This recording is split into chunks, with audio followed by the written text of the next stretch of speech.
Hello friends, কেমন আছো সবাই? আশা করি তোমরা সবাই ভালো আছো আর আমিও ভালো আছি। চলে এসেছি তোমাদের জন্য নতুন আরেকটি ব্লগ ভিডিও নিয়ে। তো আজকে তোমাদেরকে দেখাবো সান্তাহার রক্তদয়ের বিল।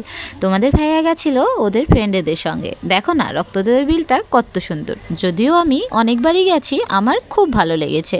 আর এখানে জানো তো নানা রকমের মাছ পাওয়া যায়, যেমন ধরো ট্যাংরা, পুঁটি, চিংড়ি, মাগুর, জাপানি, বোয়াল, কানস, কই, পাতাশি এবং সিলভার কাপ।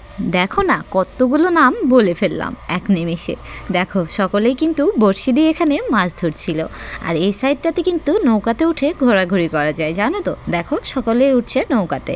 জানো তো এখানে একটা দরগা শরীফ রয়েছে, যেখানে অনেক দূর দূরান্ত থেকে মানুষ মানত করতে আসে।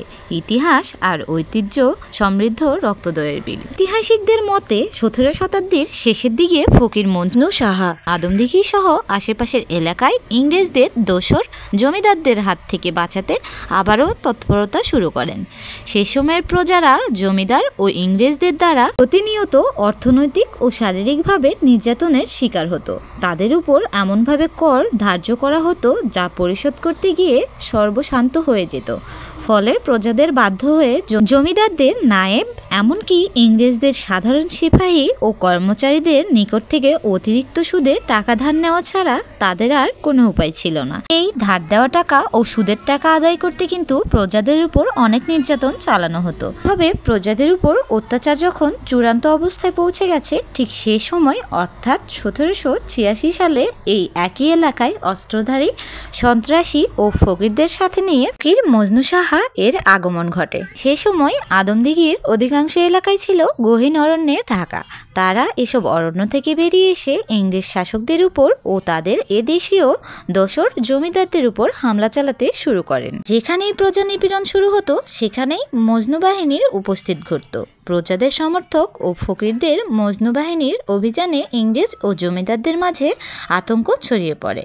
মজনু বাহিনী জমিদারদের কাছ থেকে নির্ধারিত চাঁদা আদায় করে গরিব প্রজাদের মাঝে বিলিয়ে দিতেন। তৎকালীন জমিদারদের মধ্যে কয়েকজন জমিদারকে অপহরণ করে আদমদিঘি করই গ্রামে গভীর অরণ্যে লুকিয়ে রেখে মুক্তিপণ আদায় করে আবারও ছেড়ে দিতেন। এ সময় করই গ্রামের জমিদার কৃষ্ণ চৌধুরী মজনু শাহ এর ভয়ে রাতের আধারে পালিয়ে ময়মন সিংহের আশ্রয় গ্রহণ করেন। হ্যাঁ, আরেকটা কথা, আদমদিঘির সাতিয়ান গ্রামের জমিদারের কন্যা রানী ভবানী যখন নাটোরের জমিদার ছিলেন, তখন কিন্তু ফকির মজনু শাহের বাহিনী শুধুমাত্র রানী ভবানীকে অত্যন্ত স্নেহ করতেন। ফকির মজনু নিজ হাতে রানী ভবানীর নিকটে পত্র লিখে তার সফলতা কামনা করেছিলেন। যখন জমিদার ও ইংরেজ সরকার তাদের দমন করার জন্য ইংরেজ ও জমিদাররা একটি বড় আকারের বাহিনী গঠন করেন।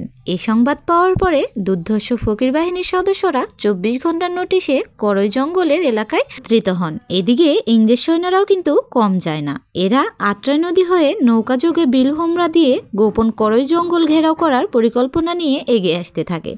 আর এই সংবাদ পেয়ে মজনু বাহিনী এগিয়ে এসে বিলভোমরায় তাদের বাধা দিলে উভয় পক্ষে প্রচণ্ড যুদ্ধ বাধে। এই যুদ্ধে উভয় পক্ষের প্রচুর লোক হতাহত হওয়ায় বিলভোমরার পানি রক্তের জোয়ারে লাল রং ধারণ করে। সেই থেকে বিলভোমরা ঐতিহাসিক রক্তদয়ের বিল নাম ধারণ করে আসছে। এ যুদ্ধে মজনু শাহের একজন সাহসী ও সহযোগী শহীদ হন। তার লাশ ওই বিলের মধ্যে একটু উঁচু স্থানে দাফন করা হয়। সেখানে একটা বটগাছ সর্বক্ষণ দাঁড়িয়ে থাকে।